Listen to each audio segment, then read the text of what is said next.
those individuals who have decided to, on their own free will, To serve in serve our country. to Yes. serve in the United States military and fulfill an obligation, there are certain entitlements and benefits that the government has fenced in for you because you served.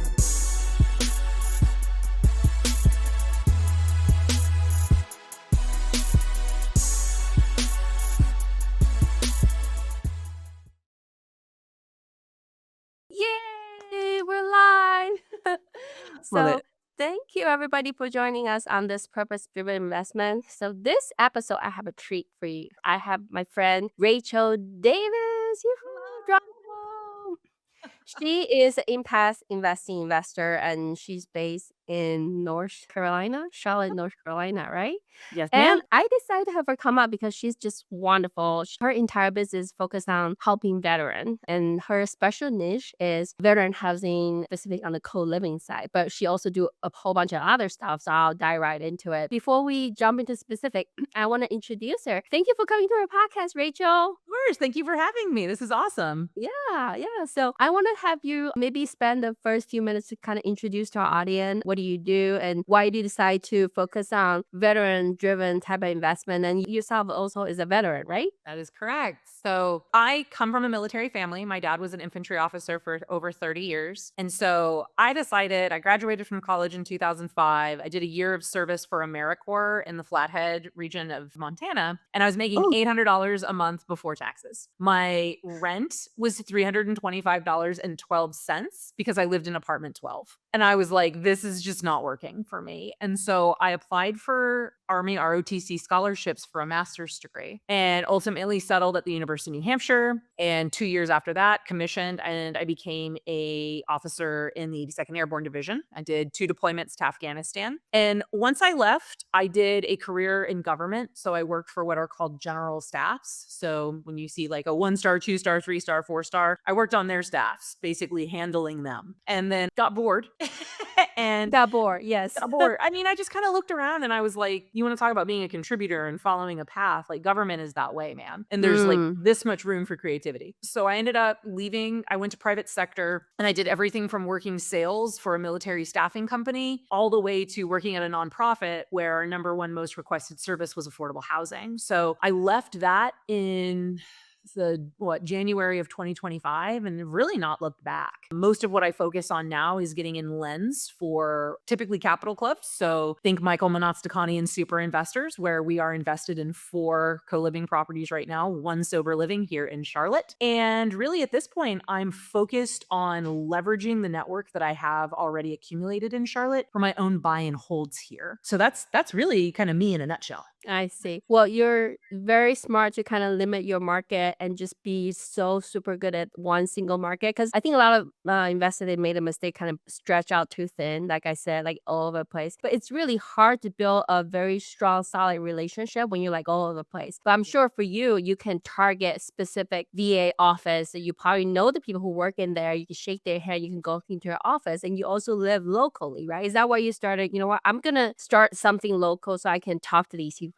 I wish I could say I started local because that was like my mindset with it. Honestly, Shinyi, I was really angry when I left the nonprofit and bitter. And like, how the heck did I spend almost a year here and our number one most requested service is housing and veterans aren't getting housed? Mm. And then sorry for your audience, but I was like, screw this. Like, I'm just going to go do it myself. It And should be something better, right? Is it a nonprofit with the government no, or it wasn't the government. It was a just nonprofit here in Charlotte. okay? But I got very networked. The problem is because I was so angry when I left, I'm kind of dealing with some of that blowback now. Mm. So in some ways, I have to kind of check my ego and eat my hat a little bit because I'm going into offices of like, okay, I know I was like really pissed off, but like now I need your Mhm. help. So I'm learning more how to navigate that public-private partnership as opposed to just being like stuck in I'm right. I'm like, okay, I can either be right or I can win. So that's what I'm trending toward now is Yeah. really leveraging particularly the co-living and pad split teams here and finding out where gaps are locally and seeing if I can use my network to fill those gaps. Right. So when you decide to leave that nonprofit, I'm sure you have a lot of things you can talk about why it didn't work out the way it should, or at least operate in the highest, maximizes efficiency. Like, what are those pain points that you think it could be done better working with an institute or a nonprofit versus doing yourself? I think for me, a lot of it is, and this isn't just the nonprofit I worked at, because I don't want this to turn into like I like dislike my former employer and like just want to trash talk him. That's not what I'm going for right Right, now. and you cannot find out who she worked with.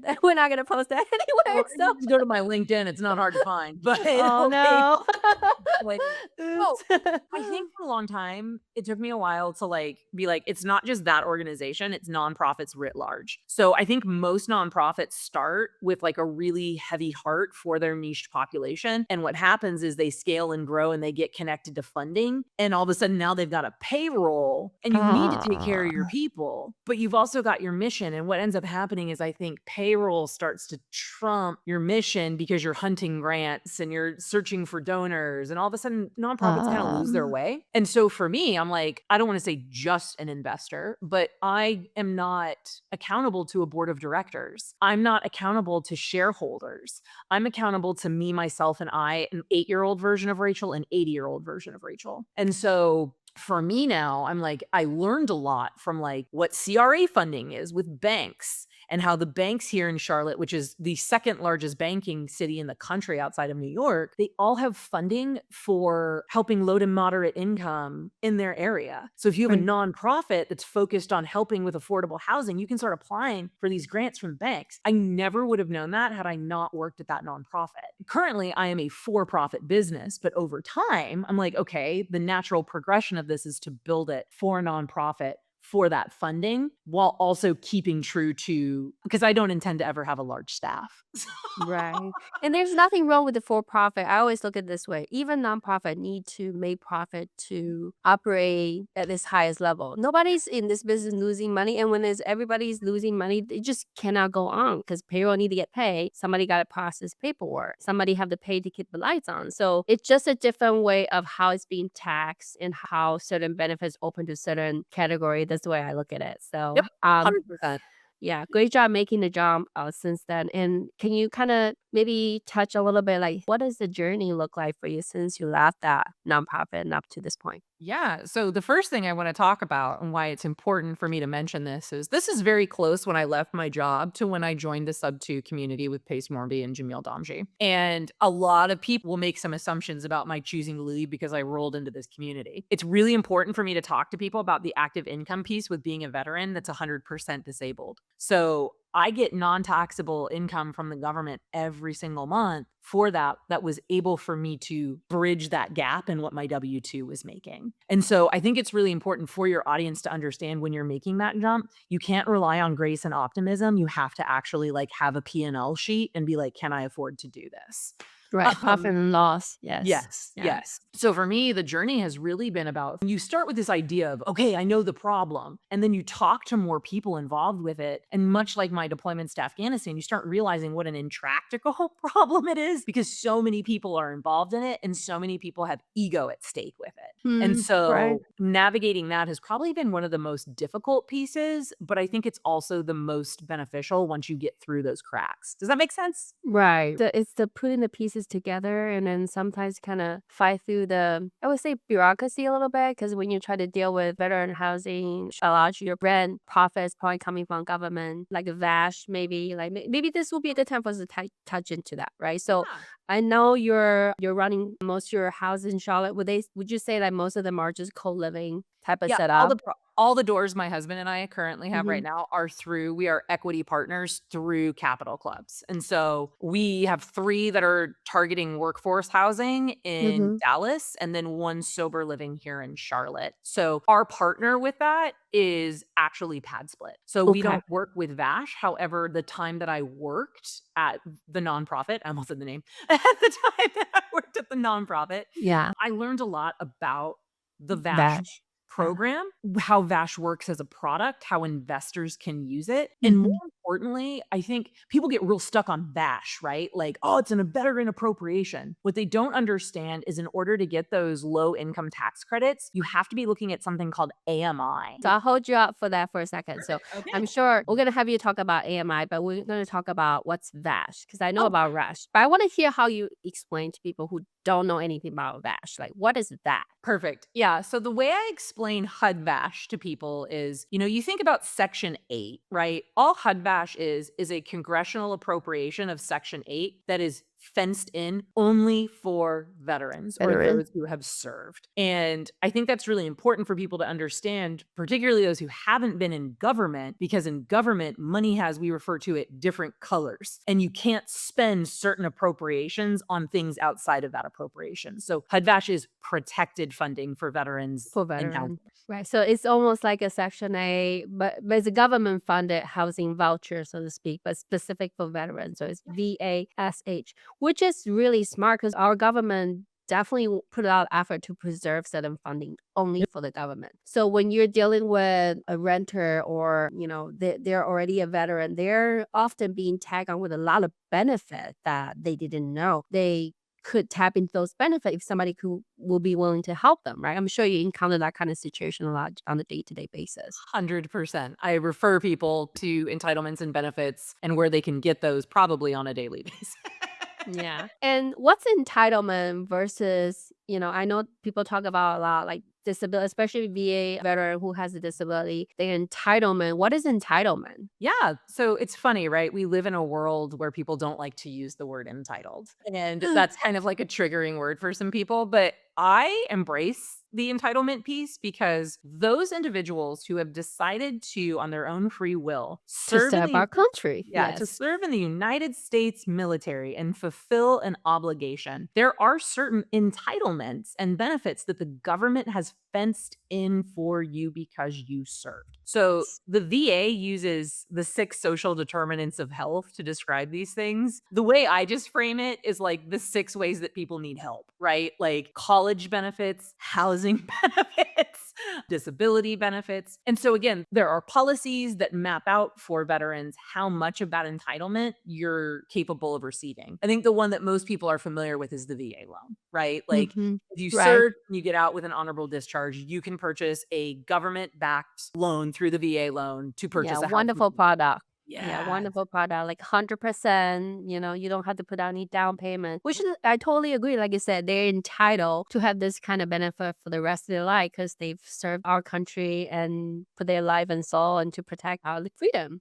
So definitely they're totally entitled for that. And you mentioned about what was that acronym that you mentioned before just stop you? Like, What was you that? I'm remember when we talking about VASH and then you talk about, there's like an ADL or something that you meant? AMI. Yeah, Okay, AMI. AMI. So what is AMI? Yeah, AMI is average median income. The average median income is actually a calculation that's done yearly by HUD. And so what happens is the percentage of your average median income. So for Charlotte, it's actually for an individual person, $78,600. That's the average median income for a single person. So if someone is earning income up to 80% AMI, you have to calculate 80% of what that $78,600 is. So it Mhm. gets used for a lot of times in government and nonprofits to target those low income tax credits. People will be like, affordable housing is a problem. Well, what is affordable housing to you? And most people can't really explain it. They're just like, well, houses are too expensive. I'm like, well, okay, affordable housing is a whole lot more than rich people can't afford to live in the neighborhood that they want to.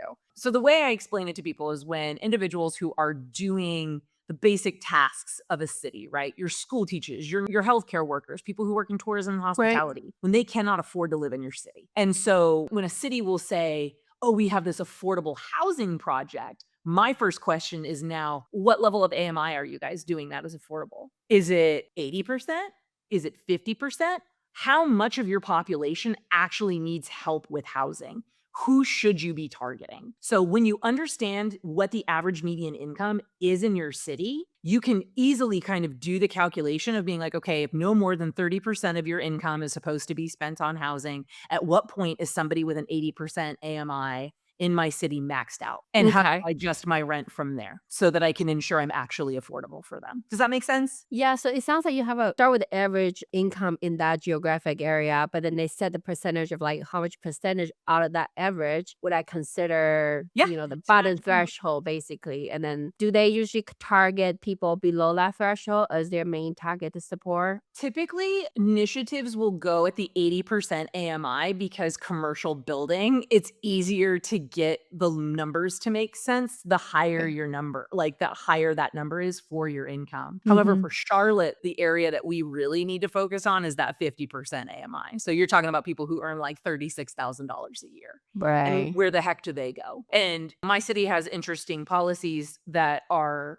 legislated in Raleigh that prevent us from getting more out of local landlords that aren't using subsidies. So if you're using a HUD VASH voucher here in Charlotte, you have government requirements to be able to facilitate continuing that relationship. However, if you're just renting to people, Mhm. there's nothing to hold you accountable. And Mm. there is legislative work that can be done that's not the case. So Yeah, I can see that could be a problem for some landlord. I'm like, well, I don't want to deal with the government restriction and everything like that, so I would just rent it to other people, which make it harder for people who could not afford the place, and now they can't even rent a moving top place. The next thing I'll be doing is I'm doing 2 videos on my podcast in the next week. One is to show veterans how you even find your veteran service office. And the That other would be very helpful. Yes. Yep. Also doing a video on how to go on your va.gov and see exactly how much VA loan entitlement you have left. I think a lot of people in our community get very confused about subject to and a VA loan and like, how much do they have left? Where I'm like, let me literally just log onto my account and show you how to walk someone through to show them how much money they have toward this. That is so valuable. We're definitely going to include the link. I'm going to ask you to provide the link. And those mini series going to be so helpful for people trying to figure out how much entitlement I have left. I can buy the next house. Like how much is being currently tied up. And then I think it was so great that you recorded and show people how to do it step by step. That could be super helpful for a lot of people who are just not as tech savvy. If I can caveat to that, it's great for real estate agents too that work with veterans. When the agent's like, oh, you bought it on a VA loan, how much entitlement do you have? And the veteran looks at you, like, to be able to explain and it's really educate agents on like, this is how you take care of veterans that are using this entitlement. I think you also mentioned about the disability rating. So tell us more about that. I am like on fire for helping veterans apply for their VA disability rating. And the reason is there's so many benefits and entitlements that unlock depending on how much of a rating you have. So the first thing to understand about the VA rating is that, or any person who enters the military qualifies on active duty side. There are a couple other like caveats. If you do active duty time, like a traditional person who does 4 years, you have had an allocation for you to get to 100%. Congress already appropriated that. Doesn't mean you're going to get it, but it's been appropriated. And I say that because I run into a lot of veterans when I ask them about, like, if they have their disability rating, they're like, oh, I don't want to take away from someone. Like, no, bro, that money is there literally for you. And when someone gets their rating, if they're at 10%, you qualify for something called VRE, or Vocational Rehabilitation and Employment. And there's a program with the VA where they will help you get another W-2 job. They can get you training for it. They can help you establish a business if you want to be an entrepreneur. But if you don't get your rating, you'll never know that. So what is their rating? Is it related to their years of service, or is that I'm still trying to get an understanding of like So think of it this way. When I joined the military at 24 years old, I was asked to do a lot of physically and psychologically demanding things. So because of that, at 42, it's not normal for someone in their 20s to have over 30 jumps out of an helicopter, right? Like, it's not normal to go over to Afghanistan twice and encounter some of the things that I did. It's not normal to like once a week go on a ruck march where you're rucking at least like 45 pounds for 5 to 6 miles. Did a lot of work on my body. And damaged your body as well. Yes. Yep. Small things like I have tinnitus. So randomly I'll be talking to people and it just sounds like there's mosquitoes stuck in both of my ears for an indeterminate period of time. What the military or the VA has decided is that you should be compensated for that service and for those things. Basically, the Army didn't return you the way they got you for me, right? And so certain things get you a different percentage of rating. So for instance, my tinnitus is 10%, but my PTSD is at 50. I do a whole episode on my VA disability series on VA math so that people can understand how that works. I think it's like less than 5 minutes. What happens is if you get to something called 100% permanent and total, which is what my husband and I both are, there are other things that unlock for you, to include non-taxable money that comes to me every month. I do not pay property taxes on my home in the state of South Carolina. I do not pay property taxes on my vehicles here. My children can go to any state university and not only not pay to go to school, but receive a stipend of about $1,700 a month while they attend. So The reason I tell people, and on top of that, That's a huge benefit. It's almost to a disservice. We don't give that to these veterans. They just need to apply for it, though, yes, right? Like 100%. Now, I will say, not everyone is 100% P&T veteran. Not everyone who serves has the same experience. Some people may get out and they only are 30, right? Like if you did 4 years and you were an HR clerk and you had a really easy time, like you're not going to be super disabled. You're still getting that entitlement that's owed to you. And the reality is, I tell people all the time, my injuries healed a lot differently from 20 to 40 than they are from 40 to 60. And a lot of that has to do because of the physical demands my body had on me when I was 24 to 32. The other thing I tell people is a rating of 0% is also like, that's still a rating. You should still get it. And lastly, why this is so important, the VA doesn't appropriate dollars based off of usage. They appropriate dollars based off of enrollment. And so if you don't need VA healthcare, still enroll, because odds are there's someone who served that can't afford traditional healthcare that's relying on you taking the 2 minutes to fill that form out to get better care. It's about taking care of my brothers and sisters even past service. have you have to hold their hand or any sort of veterans, they help them fill out these forms, take them, I'm sure you did, take them to the office, please fill this out, or I'm going to fill it out for you and drive you to the office? I won't fill it out for them because I still believe that everyone has to have some self-agency and I can't care more than you. Right. But I have absolutely guilted people into getting their rating. One of the common techniques I've done, so there's something, so when I die or when my husband dies, if the coroner puts anything related to our VA disability, the other spouse will be qualified for a program called DIC. Well, they will make a portion of that person's income until they die. For me, I'll go to husbands where their wives don't work. And I'm like, why don't you love your wife enough to get your rating? That's sneaky, but I love it. That works. That works every time. Like, even you're selfish for yourself. Why don't you think about the people that you love? Yeah. Take care Don't of your you wife. want to set them up for success? You Take know? care of your wife. Yeah. Because the other thing, I've gotten a couple people actually in OC to apply for their VA disability because I told them if they can get to 100, they qualify for CHAMPS. Now all of a sudden, all these entrepreneurs who serve that don't have healthcare for them and their family. What's CHAMP? CHAMP is a government healthcare that is provided to people who are at 100%.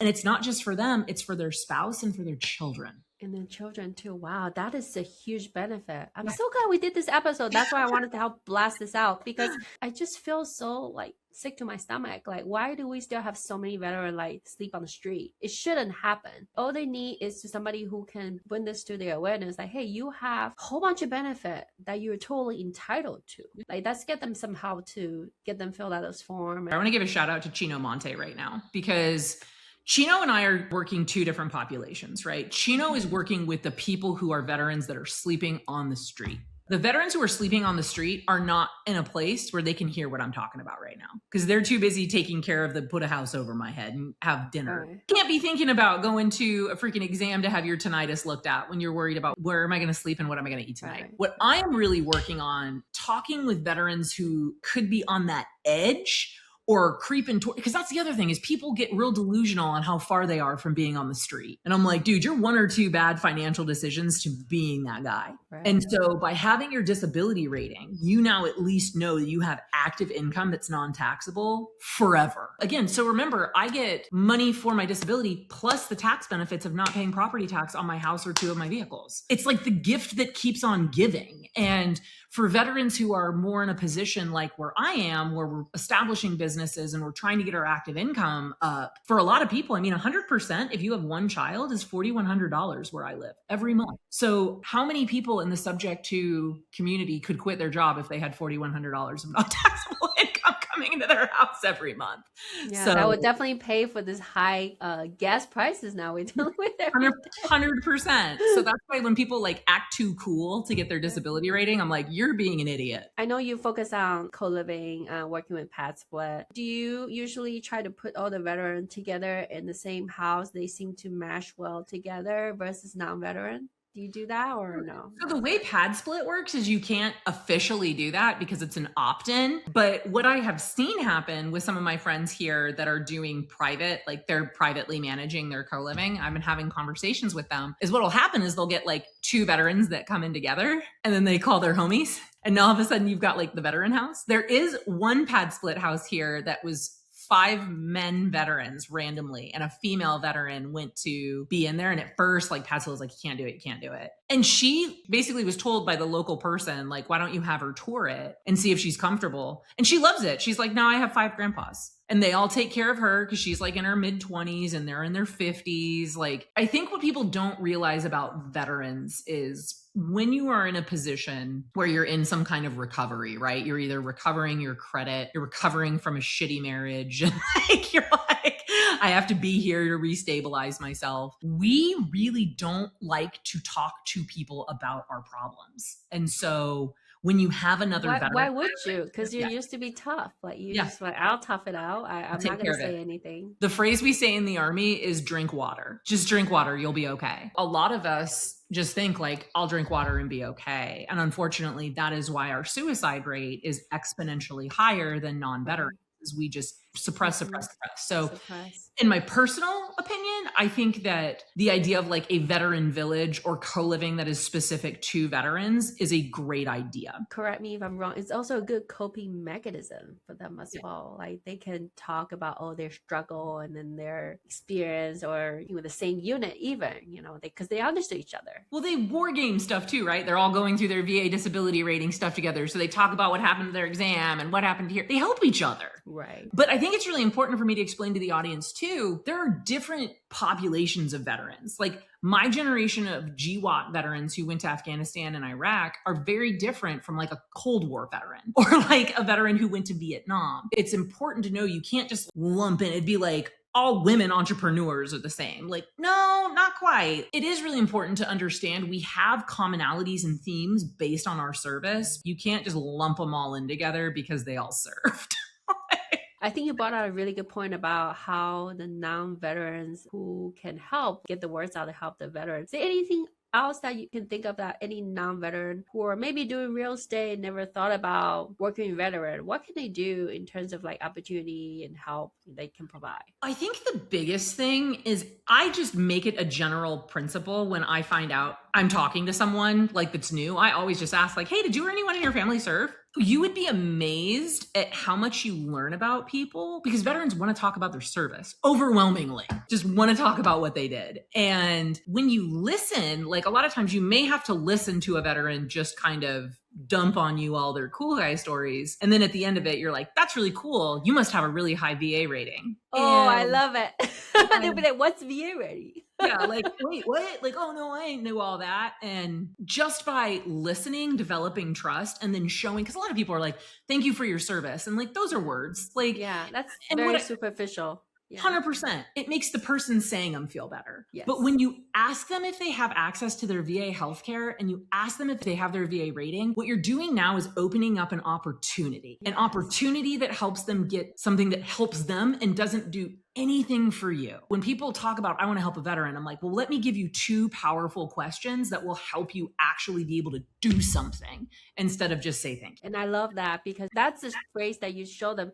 You truly care, not just like you said, thank you for your service. Oh, that's really cool. So you must have a really high, You did a lot of stuff. You must have a really high VA disability rating. I'm going to start asking that. I'm so glad you decided to come on and, I'm so glad you shared so much valuable lesson with us today. Your particular passion with veteran, it was so just inspiring for me. So thank you so much. I love it. Guys, if you have not already hit subscribe on this podcast, stop listening to me talk. Hit it before I get famous. No. Hit the subscribe because I'm telling you, the questions that I got asked, I had no idea what I was going to get asked in advance. And it's been incredible. I know, we don't plan questions.